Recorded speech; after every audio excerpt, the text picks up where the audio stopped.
Senator Ontiveros first, and then Senator Villanueva. You may proceed, ma'am. Maraming salamat po, Mr. President.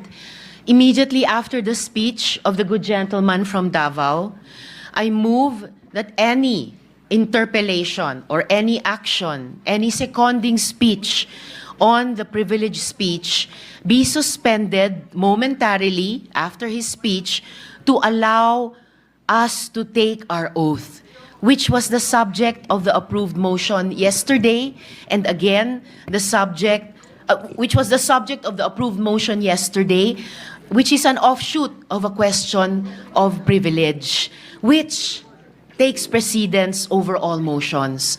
So I restate my motion, Mr. President, to momentarily suspend any action, whether interpellation or seconding speech on the privileged speech of the good gentleman from Davao, para sa wakas bigyang daan yung inaprubahan nating motion kahapon na manumpa na po kaming I still have the floor. I have the floor, Mr. President. I have the floor, Mr. President, to make way for taking of the oath before the presiding officer.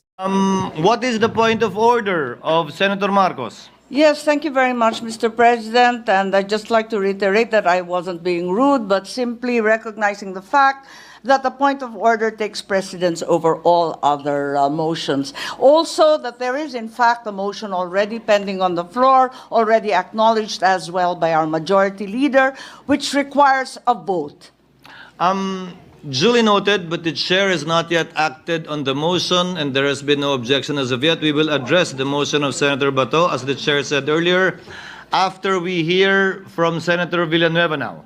With all due respect, Senate President, the Deputy Minority Leader is proposing yet another motion on top of the pending motion. The chair that will is not allowed. The chair has not yet acted on that motion and will not yet so act on that motion.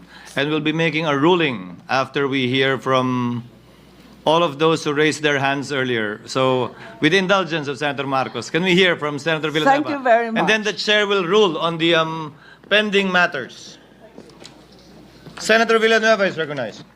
Thank you very much, Mr. President, distinguished colleagues.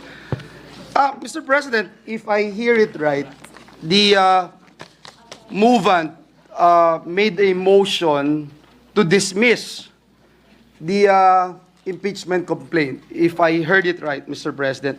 Mr. President, may I just place on record that this representation respectfully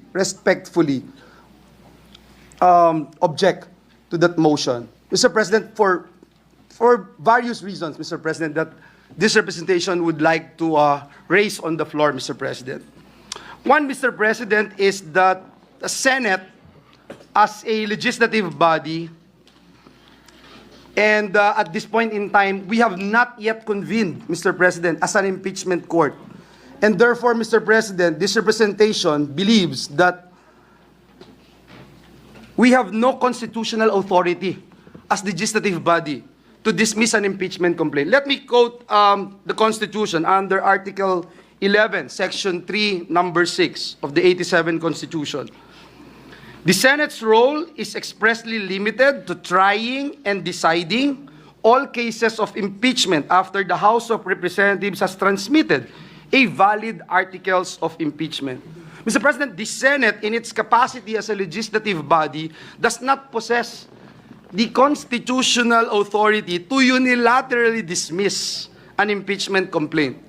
And under the constitutional framework, the Senate assumes a distinct and separate function when acting an impeachment court. Please don't get me wrong, Mr. President. In fact, a lot of the statements made by Senator Bato de la Rosa, I share. I shared the sentiments, Mr. President. In fact, Mr. President, when the impeachment case was filed, or the articles of impeachment were transmitted here in the Senate, an hour before we adjourned, Mr. President, before our break, a week after, more than 380 pages, Mr. President, of annexes ang dumating po, Mr. President. So, dun pa lang, Mr. President, I agree with Senator Bato's statement na somehow minadali or tignan natin. But again, Mr. President, my only concern here is that we have not yet convened as an impeachment court. We can probably dismiss this or even entertain the motion if we are already acting as an impeachment court. Let me go to my other point, Mr. President. The Senate lacks the power to dismiss an impeachment complaint and has no constitutional duty to proceed to trial. And that's why, Mr. President, if you recall yesterday, this representation mentioned that notices are very important when the minority leader made a motion yesterday that he wanted to stop our legislative work and proceed with the convening of the impeachment court.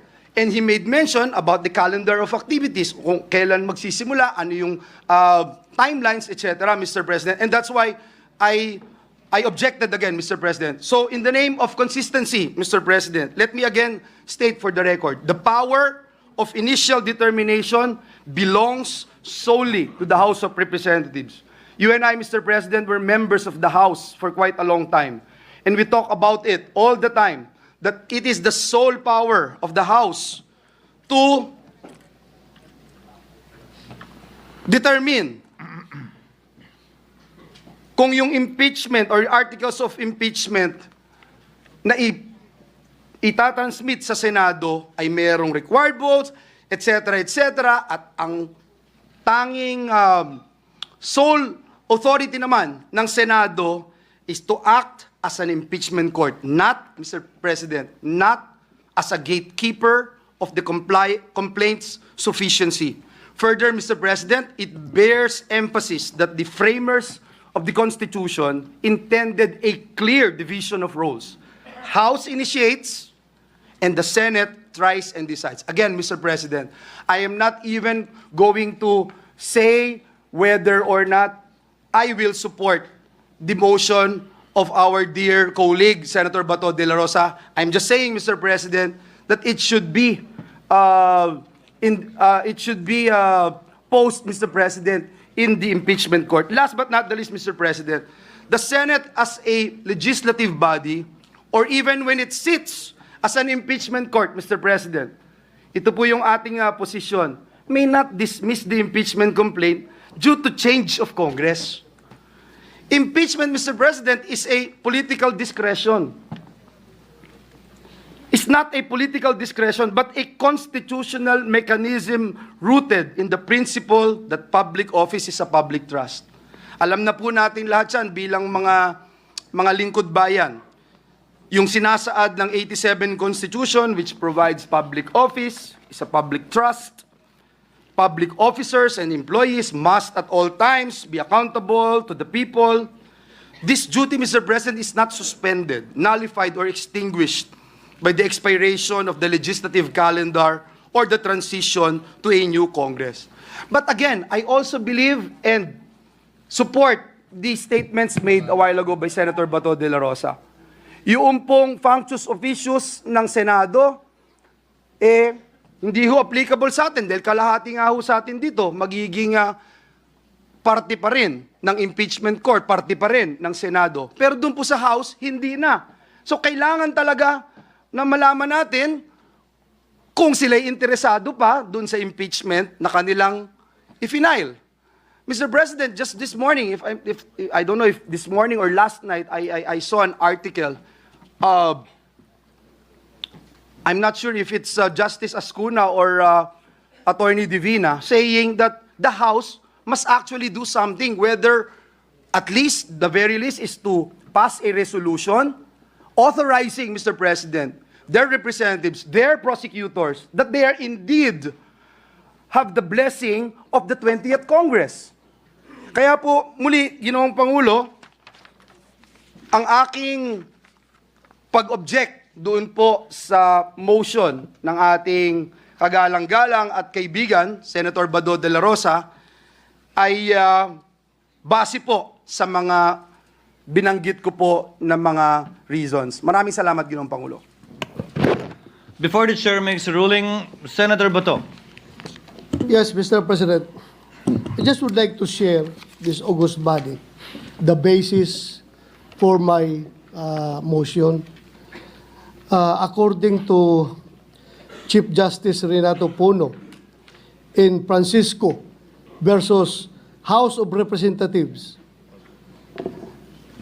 a number of things can be done before the Senate is convened as an impeachment court.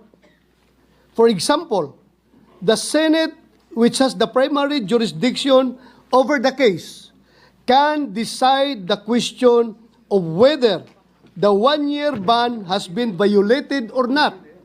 Likewise, the Senate can decide whether the complaint on its face has any legal basis.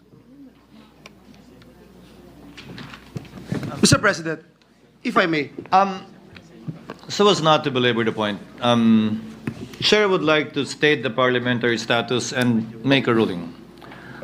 Again, to reiterate, Senator Bato, after the end of his privileged speech, made a motion, but before the Chair could act on that motion, he asked for the recognition of Senator Bato, who wanted to second the motion of Senator Bato at the end of his speech.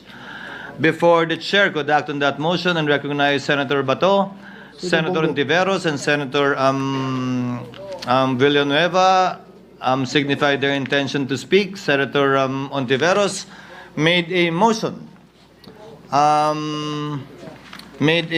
to suspend